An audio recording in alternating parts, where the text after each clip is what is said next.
Welcome, everybody. You know what time it is. It's the Major League Baseball DFS early pre-lock show. It's Tony, it's Dave, it's Win Daily Sports.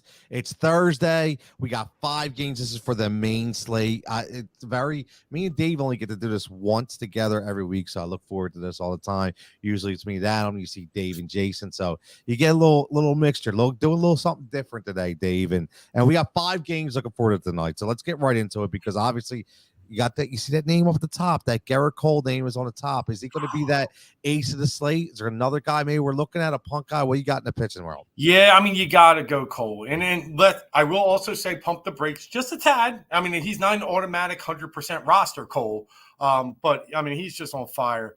You look at his last 8 outings, he's averaged just about 29 DK points, DraftKings points, which is just, that's almost 3x value every time he rolls out there.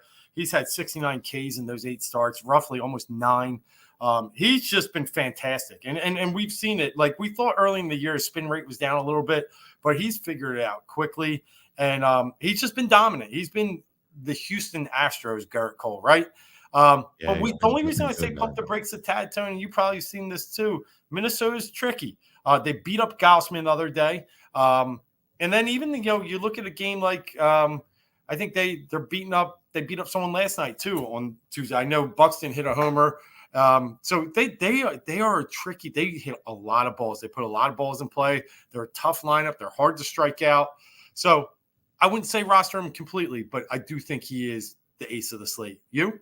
No, listen, he's been fantastic. He really has. I mean, I thought he got overpaid, to be honest with you, when he went out to New York, but I mean, listen, it's baseball revenue, it's baseball money. We see it all the time. He's really been given a huge ROI, return on investment, for the New York Yankees right now and for fantasy owners alike. But what about another guy, maybe a punt pitcher? Not to say you can't start, but you always gotta have that 1B. You can't always start 2 $10,000 guys. I know there's some high price talent. I don't know about talent because I don't know if I'd be paying $9,000 for Dylan Bundy, but anybody that you may punt to is your 1B pitcher.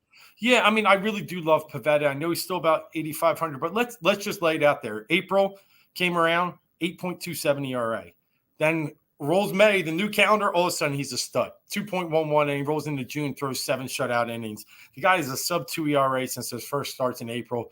He gets a team in LA. Who knows what they're doing? The Angels are really looking awful, even on offense, defense, base running. Trout came up a little lame the other night with the groin injury, so he could be against a lessened lineup. Love him, but I will say, if you want to even dive down a little deeper, I like Pilkington from Cleveland. Connor Pilkington, a very high K rate. And that's what we look for in DK, in DFS. So looking at 23 Ks over 17 innings, he's in double digits Ks per 9. He's facing Oakland, which is a top 5 K rate team. So if I'm going to dive even a little deeper, I think Pilkington's in play. You know what we like about Pilkington is he's starting to get the pitches up. He had an 83, then 87, now 91 in his last start. So we're seeing a trend in the right direction. Maybe he could even squeeze out of mid-90s to high 90s tomorrow, which really increases his value.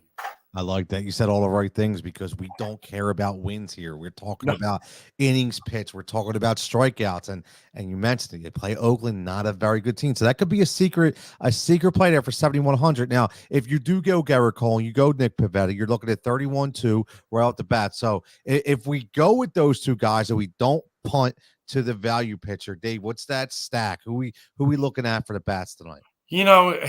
It kind of burnt me the other day, but he's not going to burn me twice. Chris Bubik's terrible, and his ERA is 9.09.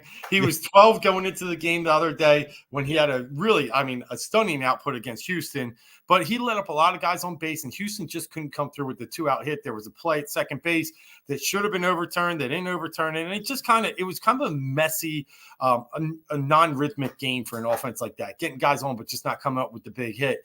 I don't think that's going to happen too many times in a row with a gas can like Bubik. I think Baltimore, you could get a really cheap stack, Tone. You've liked them a little bit, right? Yeah, man. I'm a Mountcastle guy, especially when he's facing lefties. Love Mountie.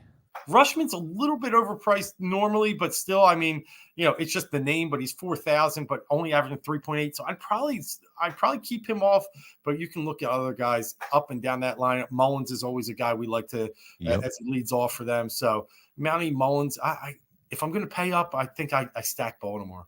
Yeah, I like that play. I do. And this is why, I've liked Baltimore. I've liked Cleveland in the past because of the Yep. value after Jose Ramirez. It's the same thing. You're talking about a lineup that the top guy in Trey Mancini is 4,700, tied with Cedric Mullins at 4,700. But you can get different. You look at a guy like Austin Hayes, who's Hey, always good for a home run. Mountie, 3,100, like you mentioned. Satander, 30. Was it 3,600, right? I mean, Odor, secret play at 2,900, very, very FFVP worthy and very good. I know Adam likes him as well. So, something to look at when we're looking, because listen, Dave, we got to get different. And when we talk about getting different, you got any kind of value for us, whether it be a player, a team, a pitcher, anything. I mean, you mentioned some really good ones already.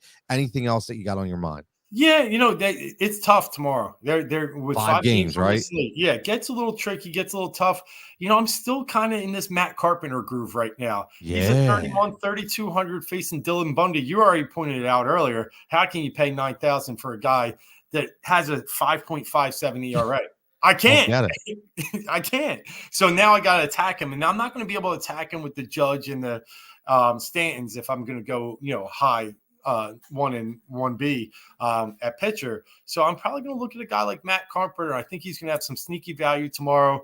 It is in Minnesota, so a little bigger park. I like Matt in New York with that short porch, but still 9.9 DK points a game. He's been very good since they brought him up. 55 points in 4 games. Think about that. Yeah. 55 points, DK points in 4 games. And again, he's only 3,200 against a very lethargic pitcher. So they are the kind of values. And again, look at that game. I'm telling you that Dylan Bundy is a guy that's going to give up a lot of hits. He's a guy that's going to give up those home runs. I mean, listen, this is why you don't pay out for him. If you just look at his home runs right out the bat, he's 7 home runs in his last 5 starts. That's at least 1 home run a game. So you definitely, listen, could be Joey Gallo territory right here, a guy that likes to mash, so you just never know. So as always, everybody enjoy the night of baseball. It's 5 games. It's Thursday. We'll be back again tomorrow to get you ready for your weekend. It'll be Adam, it'll be Jason getting you ready, and then don't forget the 5 and 5 with me and Adam on Saturdays and Sunday. So everybody sure you're following with Daily Sports. Everybody have a fantastic evening. Stay profitable and good luck.